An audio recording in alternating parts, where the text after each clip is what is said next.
Alright, YouTube, I'm back. I'm washing my clothes. As you can see, I just shaved. And I done my movie review of Godzilla King of the Monsters. Now I'm going to give you guys a new episode of Sex Game. Now, I did say I was going to make a video called Tall Men versus Short Men. Who gets the most sex? Why they get the most sex? Who's better and who's not better? Now, this is a YouTube video concept that I've been wanting to take a shot at for a very long time.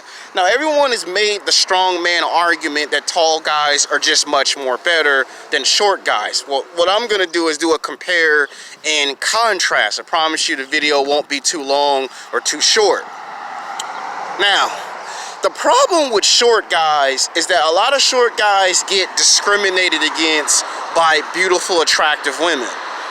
You know, black women, white women, are usually the ones who are doing the most discriminating between black women and white. Now, white women, on the other hand, they're a little bit more accepting if you're short until it serves a purpose for them to have to go find another man. That's how white women are. Now, black and Latino women are being strongly betrayed in movies and in television that they don't like short guys. Now, I'm here to tell you that's why I tell you in my YouTube videos, stop watching too much television and too many movies. Because they're showing you a television depiction. They're showing you a movie depiction on how short guys are portrayed and how tall guys are portrayed. See, in the movies and the television shows, they make it where the tall guy, if the guy's between 6 feet to 6'5" or maybe 6'7", he's an alpha male.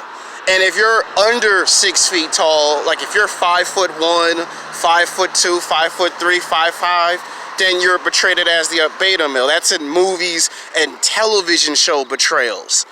And you can't go by movies and television shows 80% of the time because it's a movie, it's a television show. See, in real life, I'm a martial arts expert. In a decade and a half, I've done 10 to 11 forms of martial arts. And all the guys that were basically kicking somebody's ass were guys between the height of 5 feet to 5'8". And it was very rare that you had a guy 6 feet, 6'4", 6'6", that could whoop somebody's ass that was an 8th degree black belt in martial arts. A lot of the guys were bigger, they were stronger, but they were too slow and they would get their ass whooped. And I was one of the guys that were 5'10", 5'11", and I was what they call the rule of the exception, meaning I'm something that's very rare, that they've never seen somebody big, strong and fast, and can fight with a short person and still win a fight in martial arts practice. And most of the short guys wanted to kick my ass because they had that Napoleon complex. They wanted to prove to me that being tall wasn't everything. So what I will say that is true, that the only thing that the movies and the television shows ever get right about short guys is that they do have a Napoleon complex. That's the only thing they ever get right, is that. They do not like guys that are from 5'10" up to 6'5", 6'6". If you're 6'7" or 6'8", they don't like you that tall. And the reason why they don't like you that tall is because real life's perception is you're gonna get the most respect, the most attention, and you're gonna get the most female attention. Now, do tall guys get rejected by women? Yes, we get rejected by women. You know, I'm 5'10", 5'11", close to 6 feet tall, and I have been rejected by some black women. I've been rejected by some white women, some Latino women. Now, they don't show that in the movies and the television shows because when I was in college, my English professor, because she teaches English, she teaches history, and she also teaches acting theater, and she says it's called the suspension of disbelief. You will destroy the illusion that men that are 5'10", 5'11", to 6'5", 6'6", maybe 6'8", don't get rejected. They do get rejected. I mean, I'm serious. Some of your favorite professional basketball players got rejected in high school and college for years before they made it big in the NBA or in the NFL. Now, I'm trying to tell you how movies and television shows depict tall men. They portray us as the alpha males, and if you're like 5 feet, 5'1", 5'2", 5'3", 5'4", 5'5", you could be 5'7", and they'll still portray you as a beta male. That's why I say it's not good to depend on movies and television shows 80% of the time. And I said 80% of the time. But tall guys do get rejected. They don't show it and they don't talk about it in the movies and the television shows, but we do get rejected by beautiful, attractive women. Now, short guys, the second thing that short guys have a problem with is women trying to tell them they're too short. So a short guy go after a short girl, he gets rejected. 90 to 95% of the time, accuracy. Now, there are times where a short guy can do everything that a tall guy can do. The problem is women judge a book by its cover, because women go by the movies and the television shows, and women judge everything off of social media, good and bad. And most women will say, I don't do that, and I don't think that way, but they do subconsciously.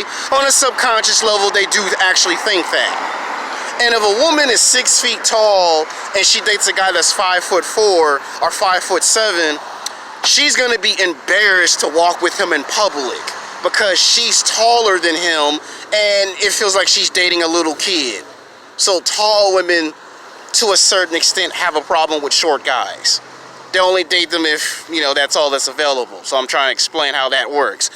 But most of the number 2 complaints that short guys have is women complain they're too short and that they have a Napoleon complex. This is why if you go to a 24-hour fitness, an LA Fitness, a Planet Fitness, a Gold's Gym, most of the short guys are big and stocky. Them are the ones that's deadlifting, bench pressing, 200 pounds, 300 pounds, 400 pounds, just to prove that they're a real man, because they feel like this will help compensate for me being short. Now, a tall guy, there are some tall guys that can deadlift, leg squat, and bench press 200 pounds, 300 pounds, 400 pounds. But here's another misconception about tall guys. A lot of people think that because you're tall, you can fight. And you're talking to a martial arts expert. I have fought guys 6'3", 6'4", 6'5", in martial art practice, and only some of them can fight. Other times you get a tall guy and they can't fight. A lot of times they can't fight. And I fought some tall guys that look like they can fight, but when you punch them, some of them can't even take a very good punch. And I'm not talking about hitting them in the face and knocking them out like Mike Tyson. I'm talking about you hit them one time and they ready to go cry to their big brother. So there are some tall guys that can't fight. Like if you get a tall guy 6'4" and he like 170 pounds, that's the only time a tall guy will be depicted and portrayed as a beta male in real life. So just because you're tall, that don't necessarily mean you're not gonna get rejected. I've seen some guys 6'2", 6'3", 6'4", on an occasion get rejected. It does actually happen. Now, most guys that are short, they might argue in the video and say, well, it's not as badly as short guys. Okay, I would probably say 7 days a week, 24 hours a day, 365 days a year, 80 to 85% of the time, short guys get rejected way more than guys that are my height. 5'10", 5'11", 6 feet, 6'1", 6'2", 6'3". Yeah, so both men get rejected, but the short guys, they get rejected more than we do. But I just want to make the attention in the air clear that short guys get rejected more than tall guys, but tall guys do get rejected. And there are times where the tall guy isn't a beta male, and that they don't want to put on the news. They don't want to put that in the movies and the television shows because it kills and destroys the suspension of disbelief. They need something to promote. They need something to make some money off of. And then there are times where the guy is short and he's an alpha male. And if anyone says what guy is short that you know is an alpha male, all I gotta do is say one name: Floyd Money Mayweather Jr. one of the greatest professional boxers of all times. Undefeated, 8-time world champion. He's 51-0, whether you like it or not. He is short. Floyd Mayweather is not 6 feet tall. Floyd Mayweather is like 5'8", 5'9". I mean, he is short. And he is an alpha male. And he has a perfect record. Now, he has fought guys bigger than him, stronger than him, faster than him, and he's beat them all. Okay? Now, I'm not saying there ain't no tall guys in professional boxing that don't have no undefeated record. What I'm trying to explain to you is there are times where a tall guy's in a beta male, and then there are times where a short guy is alpha. Most of the time, the tall guy is the alpha and the short guy is the beta. But you have cases where they switch. Now, women believe that if you're tall, you've got a high level of testosterone, which is true. According to the math and science, the taller you are and the more athletic shape you are, the more level of testosterone you have. So women find guys that are like between 5'10" to 6 feet tall and up, more physically, more sexually attractive to take out, or to ask them to take them out to lunch and dinner and to have sex. A guy that's short, that's like 5'1", 5'2", 5'5", or 5'8", most women believe he has low levels of testosterone. So if you have high levels of testosterone and you're very tall and good looking, you get more sex from women. And if you're short, then most women believe you get very little to no sex. And who's the one that dictates the narrative? It's not a man who dictates the narrative here, it's women. So when a tall guy gets a girl, a lot of times you'll hear them say, you just got her because you're 5'10", you're 5'11". Well, here's what people don't get. When they say 5'10", 5'11" is considered the new 6 feet tall, what they're trying to say is that's the rule to the exception. The word rule of the exception means you have to do some type of work to get the attention. It ain't just, I'm 5'10", I'm 5'11", and I can get any woman I want. No, I have to work. I have to have a job just like everybody else. I gotta have 2 jobs, make a lot of money. I still have to buy new clothes, new shoes, get a haircut. I still have to go to the gym and do cardio and weight training. I still have to put in work. Now, this is how women control the narrative. The taller you are, the less you have to work. And the shorter you are, or the rule to the exception, the more work you have to put in. Now, you know how I can tell you this? You ever wonder why guys that are too short, fat, and ugly in a beta males, women always make rules for those men?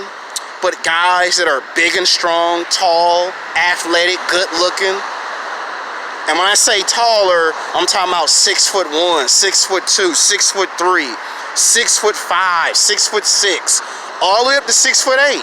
If you want to get technical, 7 feet tall. You notice there's not really no rules for those guys.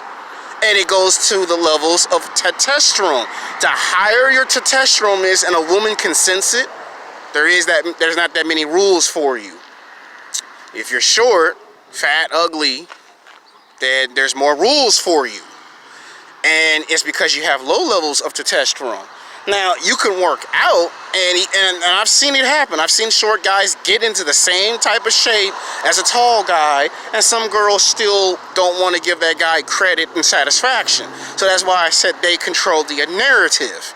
Now, if you want to stop them from controlling the narrative, there are a lot of ways you could do this. Self-improvement's one of them. Being rich and famous is one. Talking shit on YouTube, if it helps your status, that's another one. Getting a car, that's another one. There's a lot of shit you could do to help your status. So most people will talk shit. Now, constructive criticism is a thing that short guys can't stand because they feel like they get the most criticism, and tall guys don't. Tall guys do get criticism, but it comes at critical moments. Like, if you don't do good, if you don't perform very good in the bedroom, that's when you're going to see a tall guy get hail from a beautiful, attractive woman. If you don't know how to drive a car, or you're going to get hail from a woman. Okay? Now, if you're a short guy, you gotta prove much more harder.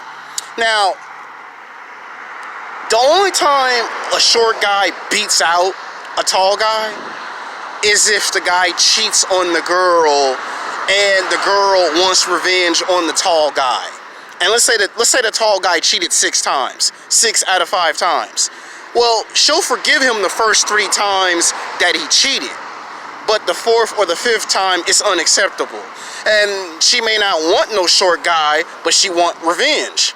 And if the girl date the short guy, it's just to get the attention of the tall guy and make the tall guy get a little sensitive and insecure.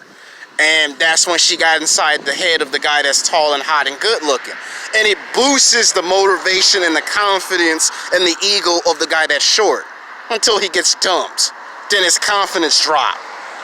And you got to be careful, because when women do that, that goes in the category of mind games. So, to answer your question, yeah, tall guys may get better looking women, but does that mean that tall guys don't have no flaws? No, we have flaws. We have our good days, we have our bad days, and we do get rejected. It may not be shown, we may not talk about it, but we do get rejected. And I have friends that are short, and it's 10 years and they still can't get no woman. And you see, if you look at a lot of the mass murders, a lot of the shootings that you see on the news in the past 10 to 11 years, most of those guys, what height they are, between 5 feet to 5'8". Those are the ones shooting up the place and going crazy. Because what they don't want to tell you is that if you're short, it indicates you have low levels of testosterone, and if you're tall, you have high levels of testosterone. And a woman can sense if you got high traces or low traces of testosterone. Because women believe that if you're more taller, you're an alpha male. If you're short, you're an beta male. Once again, who is trying to control the narrative? It is a woman. If it was a man controlling the narrative, then I would say it would be 60% of the time tall guys get picked, and only 40% of the time short men get picked. Or we could flip it another way and say, on a worst case scenario, 80% of the time tall guys get selected and picked by women, and only 20% of the time short men get picked. So I paint you a nice picture on what's really happening. And a lot of times the short guy tries to fight the tall guy in every category. Basketball, football, the short guy want to take on the tall guy. When it comes to who makes the most money, it's a short guy trying to challenge us. And some tall guys be like, I ain't trying to make the most money, I just need some money.